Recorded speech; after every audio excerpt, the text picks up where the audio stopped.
Hey, if y'all want to know how I got this look, keep on watching. Watch the whole entire video. I'm telling you right now, you're not going to regret it. This is really nice hair. It's very affordable. And let me tell you something, Style Helper do not do long hair, but I will make an exception for this. Stay tuned. Keep on watching. I'll see y'all in my next one. Bye.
Like it if you like it.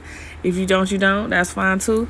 Hey YouTube, it's your girl Style Helper. Okay, so today I am installing the French curl. I got this from Ebony Line.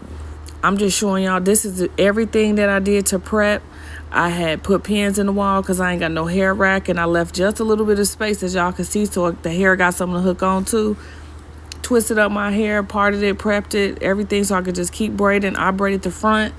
My niece braided the back for me. Now I'm just putting the hair in. I just want to show y'all it is sped up. Share, subscribe, watch the whole video. Yeah. And this is the hair this is what the hair looked like. I just got it in the color 1B, you know. Now I did cut this hair, but I only cut the front. That's gonna be in my next video. I only cut the front just to layer it to my face, and I left the back long because this hair is so thick and long, y'all. I did have to go back in and take some hair out because this hair is thick, y'all. I would say 1 pack of this, that would be way too much hair. Because I still have 1 bundle left. And I still got some hair in my drawer because I had to go in, you guys, and take hair out. It was way too much. It was way too much hair. This is what 1 bundle would look like, but it will be 2 of these wrapped in 1. And you'll see when you get it. Yep, it's like, what, $15 for the pack. Quick shipping. Little $20 style, protective style. I'm going to leave this in for like 2 months, like a month and a half, 6 weeks. 6 to 8 weeks, I'm gonna leave it in. All right, y'all. Enjoy. Bye.